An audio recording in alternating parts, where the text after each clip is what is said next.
now you can hear me. So I was thinking of preparing an icebreaker, but actually I think my surname already did. Broke the ice. Thank you very much for the introduction. Indeed, I'm Monika Tomczynska. I come from Poland in Europe.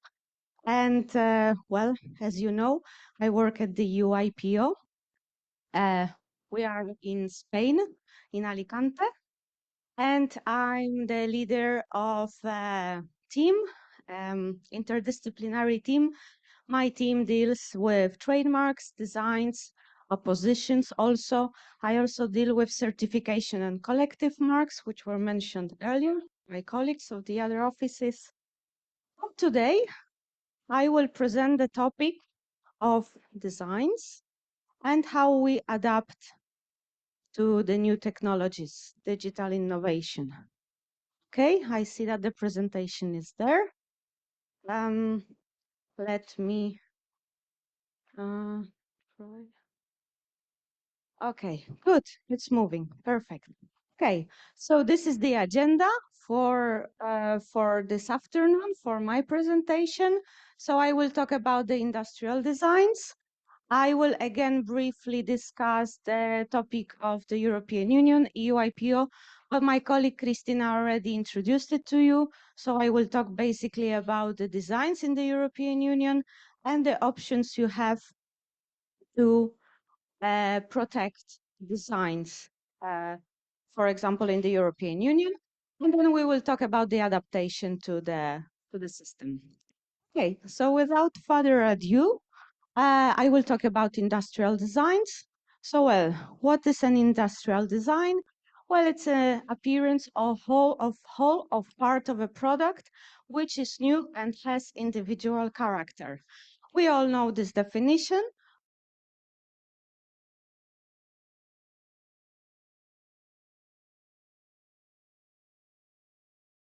Changes of designs, this definition is becoming a little bit already outdated. I will talk about our new definition in my next slides. So obviously,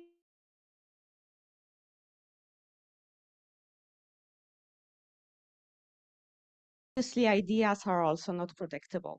So designs, we think at the EUIPO, and I imagine you will agree with us that designs are right now probably the most cost-effective and the most cost-efficient IP rights. And they are also most robust branding strategy, and they are used widely in Europe. For example, according to the EUIPO research, design-intensive sectors contribute to almost 13% of employment in the European Union and more than 15% of the GDP. And obviously, they boost creation, innovation, and economy. Okay, so now I will talk again briefly about the European Union, the EUIPO, and EU design. So this slide you know already more or less, as my colleague Christina already showed it to you. We are almost covering, the European Union covers almost all the continent of Europe, so 27 member states. And the EUIPO is one of the agencies of the European Union. We deal with IP rights, which Christina listed already. As you are the same audience, I will not bore you with repeating all the same things. And well, it's one harmonized scheme, single market. What's very relevant, it's more than 450 million of people living in the European Union. And we have the single market. So we have the free movement of goods, services, capital. So I think it's an opportunity for companies who would like to expand worldwide, especially in the European Union. So we have also one application, one set of fees. It's very easy. It's 350 euros, the basic fee for one design. And the protection is for 5 years, renewable up to 25 years. So let me show you the options that you've seen already with Christina. So as with trademarks, with designs, to protect designs in the European Union, you also have these three options. So the first one, let's say, is I will start from the bottom. It's the national design protection. So you can go to each country of the European Union. Let's say you go to Spain, you go to Poland, maybe to Germany, and then you have to have normally a representative in each of them. Normally, this will be different people.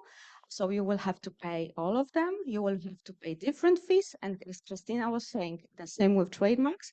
You will have different deadlines, have to fulfill different conditions, etc. So it's interesting if you focus on one or two countries, maybe, of the European Union. But if you want to go further and have your protection extended to all European Union, again, the EUIPO, we think it's the optimal solution. As said, you pay 350 euros per one design. You have to, as you are coming from outside the European Union, you would need to appoint a representative, but it's only one representative for all the proceedings related to designs. And you would have, if everything is okay, you would have your protection for the whole union. Then the third option, as you can see here, it's the WIPO option, which we all know. We were discussing this option. And this is in case you want to designate, for example, the European Union, which is possible with the Hague.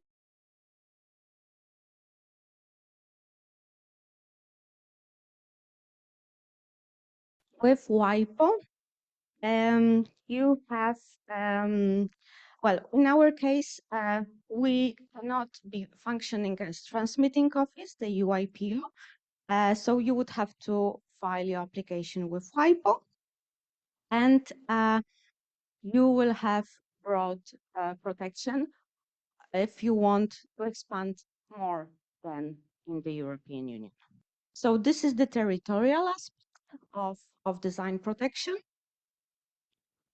And what about the duration? I mentioned already that in case of the registered designs, it is for 5 years, and then you can renew it up to 25 years. There is also another option which exists in the European Union. It's the unregistered design. So from the moment of the disclosure, it is protected for maximum of 3 years, and you will have 1 year of grace period. So what does it mean actually? I will show you in my next slide. Exactly. Here you see the scope of protection. So let's look at this slide. I hope you all see it well. Okay, you have your design, or your client has your design, and you have to decide with the client for which protection you go.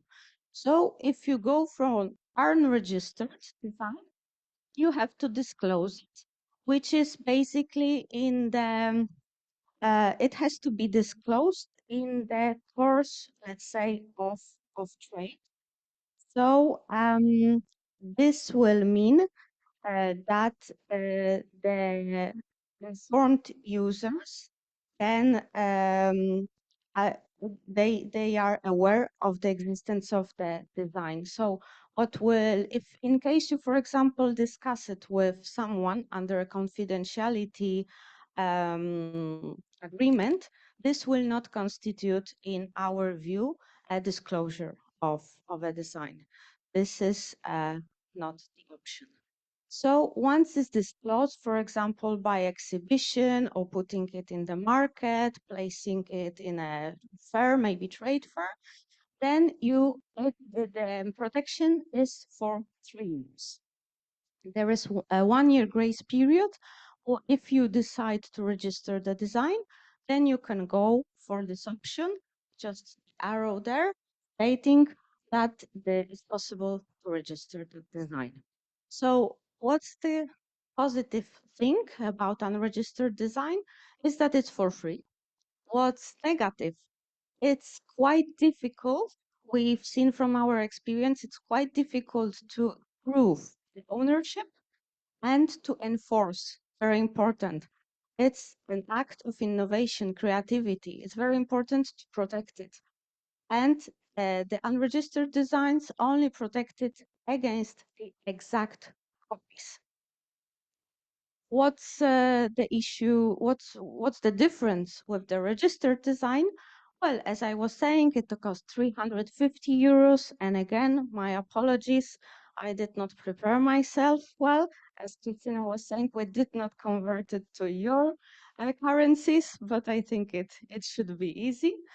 And the good thing is that you get a certificate of ownership. So it's clearly stated, you have your certificate, and this design is available in different databases. And actually, I was very happy because during the coffee break, I just went out and I was talking with some of you, the representative of the university, and they knew the Design View database. So it's very good because our offices are in Design View. And it's the database to check that your design is registered. It will appear there. And also actually preparing for registering a design, it's also good to use the design view and afterwards to enforce it. Why? Because if you have your design registered, then it will um, be not only, you can enforce it not only if someone is really directly copying you, but also if someone uh, invented the same design or super similar design, but this person made maybe different thoughts, they came up differently to the design, but you're the owner, you have it registered. So you have in legally, you are the one who has the right over that. Bad luck for the other person. Then, in case someone is trying to use your design without your authorization, without licensing, without your permission, and also in case someone is trying to sell, import, export your design. So it's very interesting to have a registered design. You will see here a little bit like the last arrows here at the end is that you see also the acronym UCD RCD. But then I talk about unregistered community design, but here you see unregistered EU design. Why?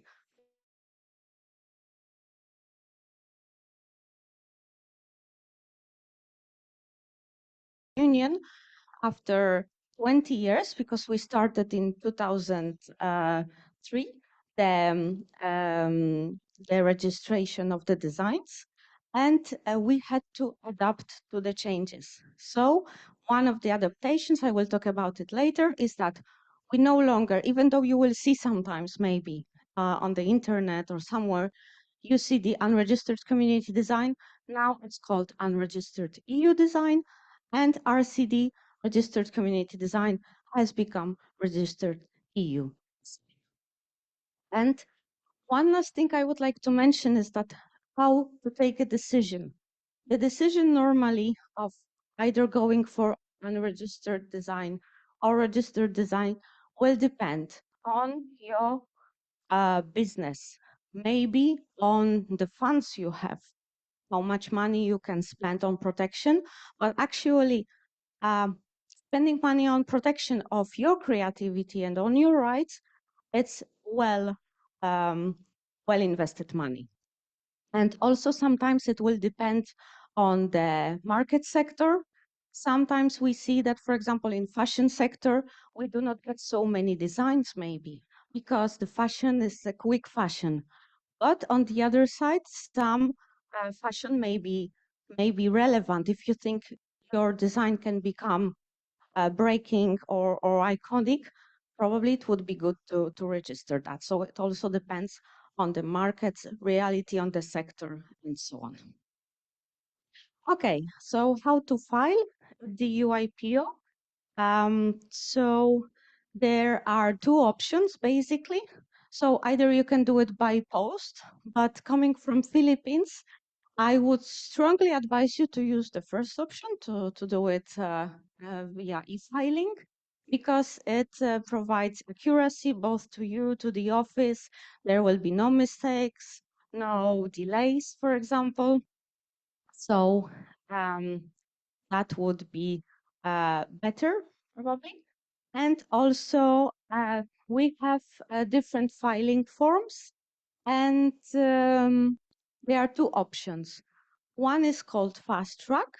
So if you fulfill certain conditions, your design application can become registered in 2 working days at the EUIPO.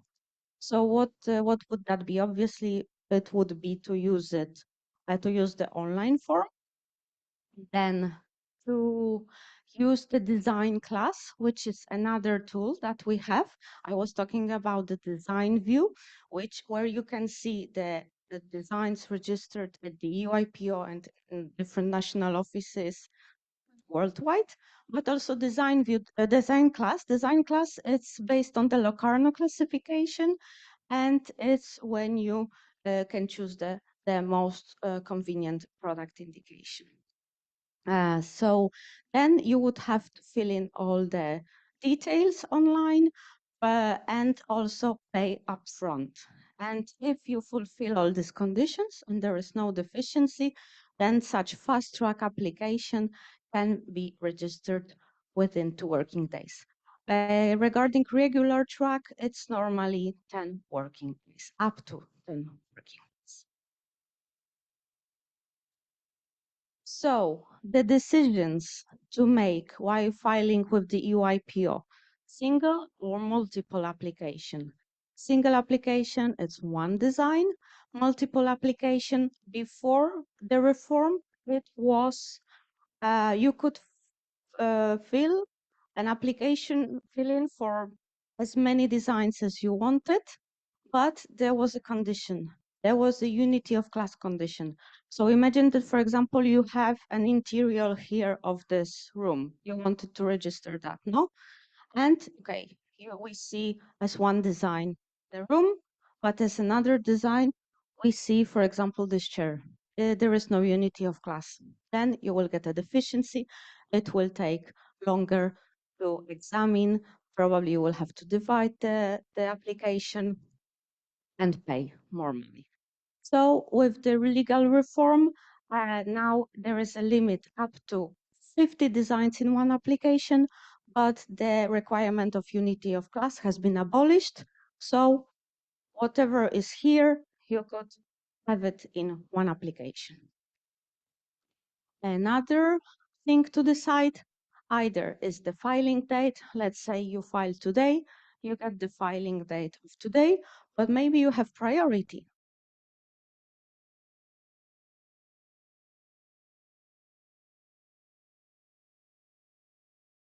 Will be the date of the European design. And also publication of or deferment. So if you decide to disclose directly,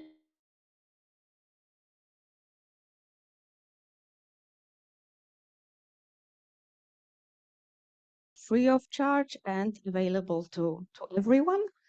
But if you can also decide on the deferment, maybe you can say, okay, I want to register my design, but I don't want my competitors to know what are the details of my design. Then you have this option and it's up to 30 months.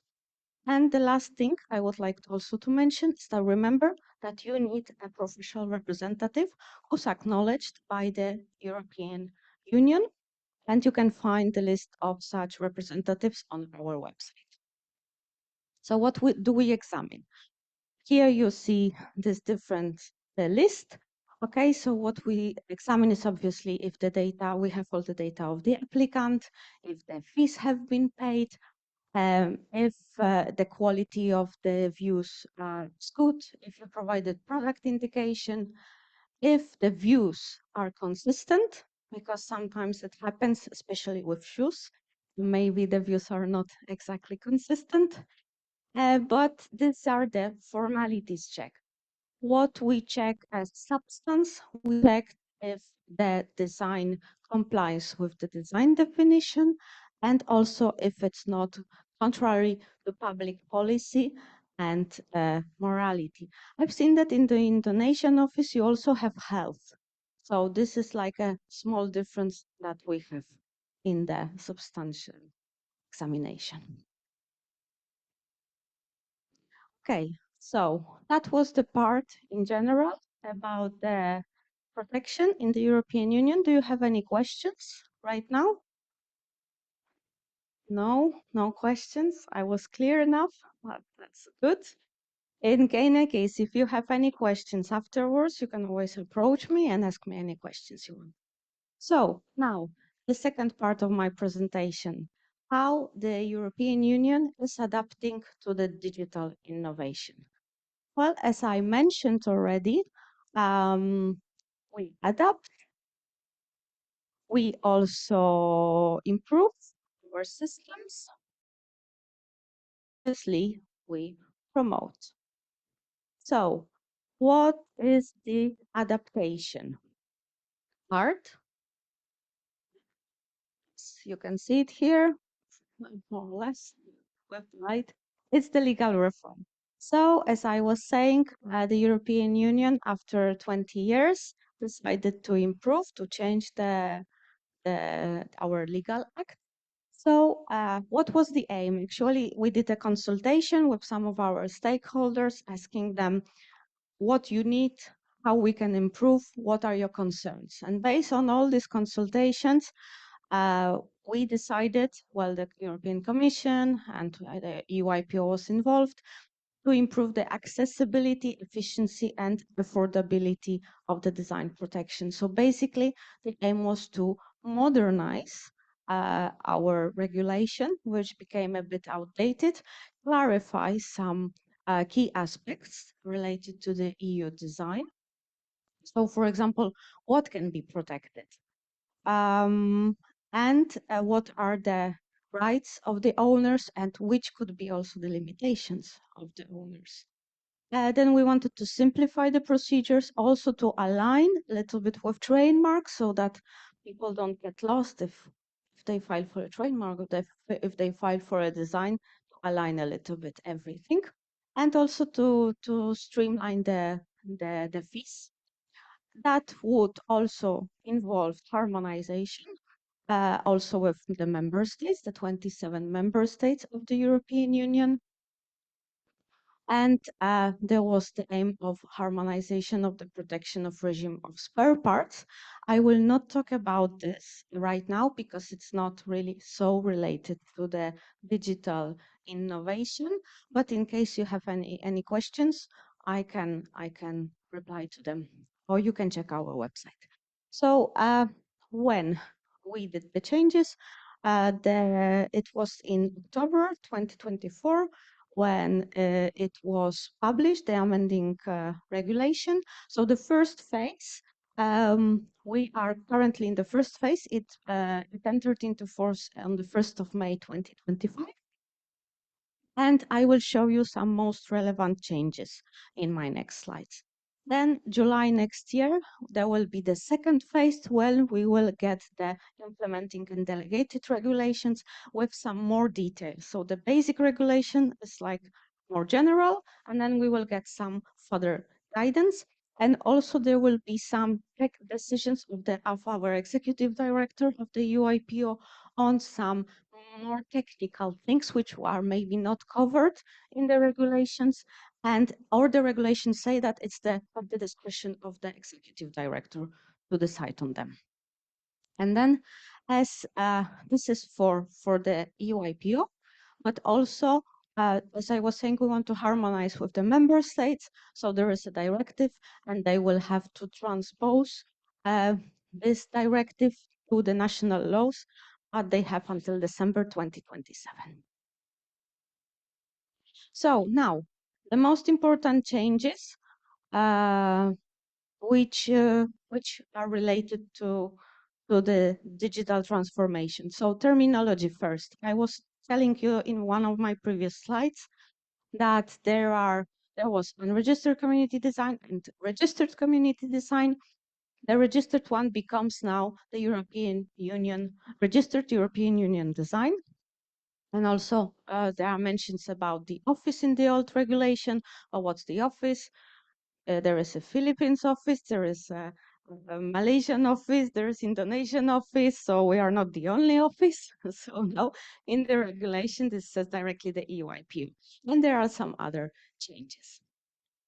Then concerning the substantive changes, as I was saying, the definition has been changed. So it was made clearer what can be protected, even though many designs were already applied for, but maybe from the definition it was not so clear if they, what's the scope of protection. So now this changed, and I will show you. So the definition has been broadened to include the animation, transition, and movement. This was before not stated like that, as you were seeing in one of my first slides. So, for example, how could you show this video in 7 views, which we have actually still now?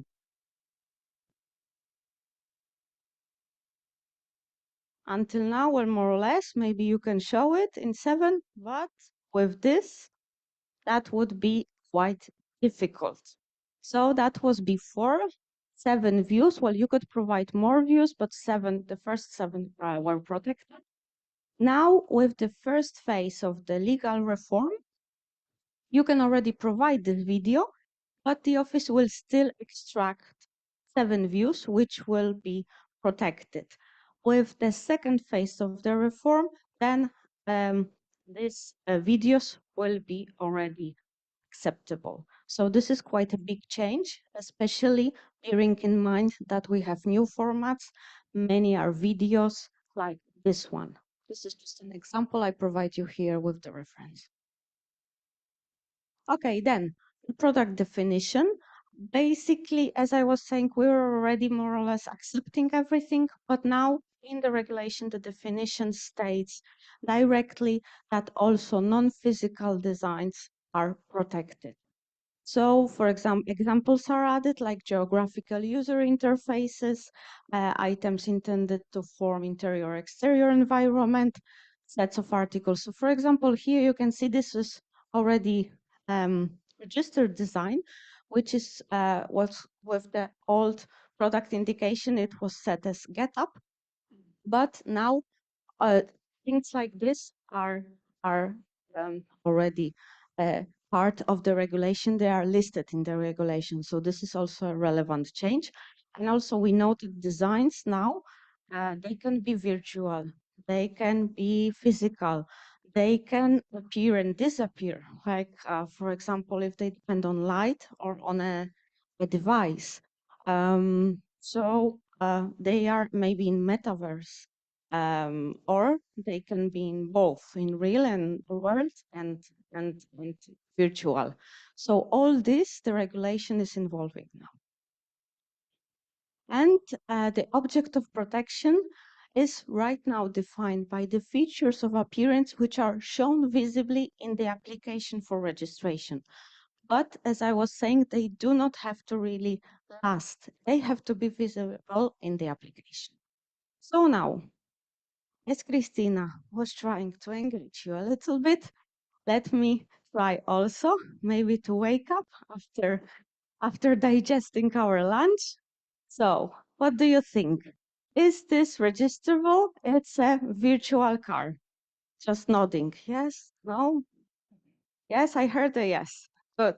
We have first reply. Okay, here, this is an interior of a room, but these features, it's how the light comes. So they will be moving, and obviously during the night they will disappear. Is it possible to register this with the legal reform? Yes, yes, yes, you're nodding. Perfect. Thank you so much. Exactly. It's possible, actually, this has been already registered, but as said, there is now a clarity in the regulation.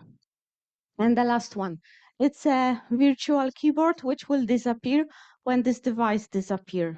Registerable? The gentleman, thank you so much. Thank you, everyone. Yes, exactly. Here, the only thing which you will have to decide is what's protected. Is the device and what you see? It's only what you see. It's maybe only the device. So it will be playing with the disclaimers. But definitely, uh, different options can be registered here. Okay, so the last thing which is relevant for our topic today is the exclusive rights and also limitations of the owners of designs have been amended. So in this case, the famous case of 3D printing, which is actually expanding quite quickly and a lot. So the scope of exclusive right of the design owner has been expanded to allow this person, among others, to act against the abuse of 3D printing when distributing the recorded design to others in any medium. So any copying and any form of abuse not allowed.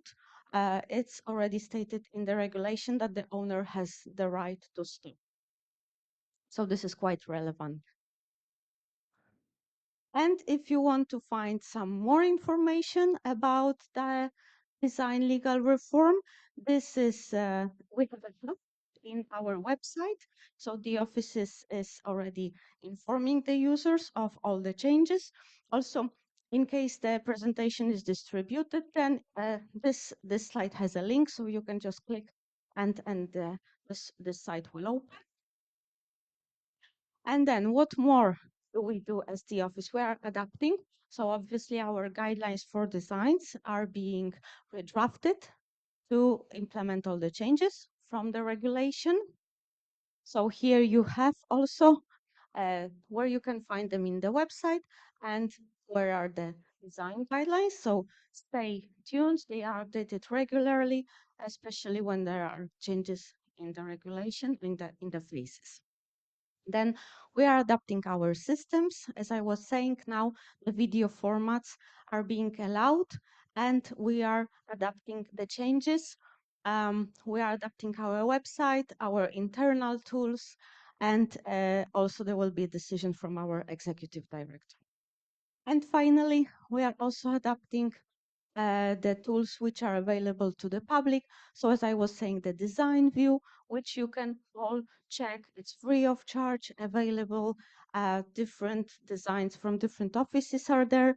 And also, I think it's interesting that you can just drag and drop. If you have an image of a design, you just drag it from your desktop, drop it, and the design view will show you similar designs, not only in the EUIPO, but also in different territories and offices. But if you are interested in only the designs in the European Union, then I would advise you to go to eSearch Plus tool. It's also free of charge. You will find their information on trademarks, designs, and also representatives who can act before the EUIPO. And there is another tool actually, which is called eSearch Case Law. In case for the professionals who are interested in the recent developments of the Boards of Appeal, of the European courts, then you can find them there. There are also some extracts of the most relevant decisions.